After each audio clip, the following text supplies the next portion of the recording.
The question is, why am I a people pleaser? And how do I stop? Uh, why do you want to stop pleasing people? It's good to please people. maybe, maybe you're just getting a little exhausted because you're getting weak inside. Waking up your inner fountainhead of creative intelligence. And, but if by this you mean that you're behaving like a needy one, behaving like a little puppy dog that wants everybody to pat it, and, getting all hurty-poos if people don't pay attention to you, if that's what you mean by people pleasing, then you need to grow inside yourself and get stronger. If you're practicing Vedic meditation twice a day, that's a good start. That's a good foundation. If you're not practicing twice a day, you need to be practicing twice a day. But if you're not practicing twice a day, learn the technique, look up my colleagues on my website, and learn how to practice Vedic meditation, or come to wherever I am and let me teach you.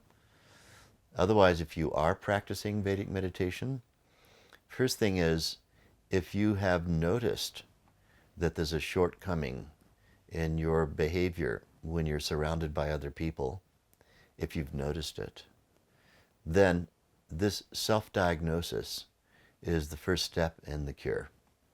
The fact that you've noticed it, maybe you didn't even notice this before. And now, as a result of your practicing meditation, you have that more acute awareness. And now you're beginning to notice that you're behaving like, someone who is needy, the most needy person in the room, who needs to be appreciated. On the other hand, if you have the capacity to serve, then we consider that if we have that capacity to serve, it is better to serve than to be served. It's better to serve than to be served. Even if you are a monarch, you need to think of whatever it is you're doing as service. You're bringing service to those around you who are in greater need than you. But if your behavior is expressive of you being the neediest thing in the room, this is not a good thing. Because in this we're not actually serving. We're serving when, whatever it is we do, it helps others to become more self-sufficient and making their contribution to the group effort. I'll repeat that. It might be worth writing it down. We're serving when, whatever it is we do, we're helping others to become more self-sufficient and making their contribution to the group effort. This group effort is a group effort of evolving everything. And we're serving when we are being best at helping others become self-sufficient.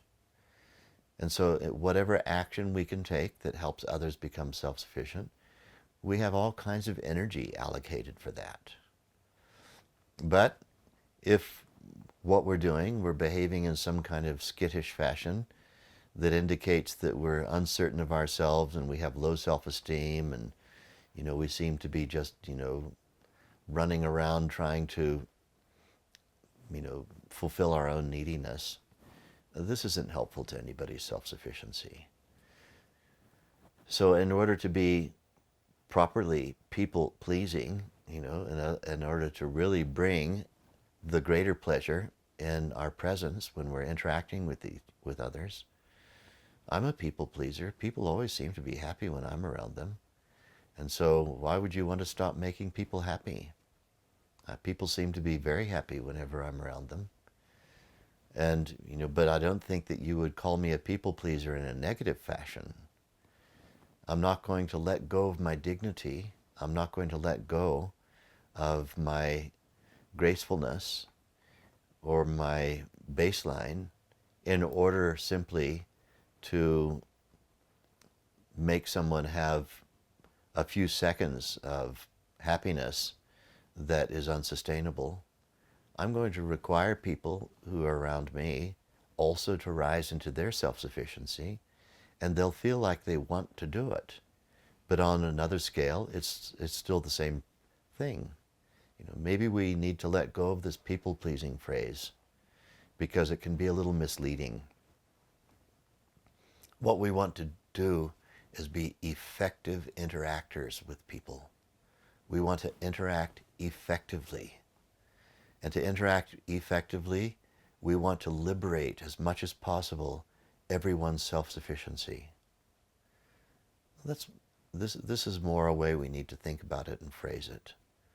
You know, an effective interactor.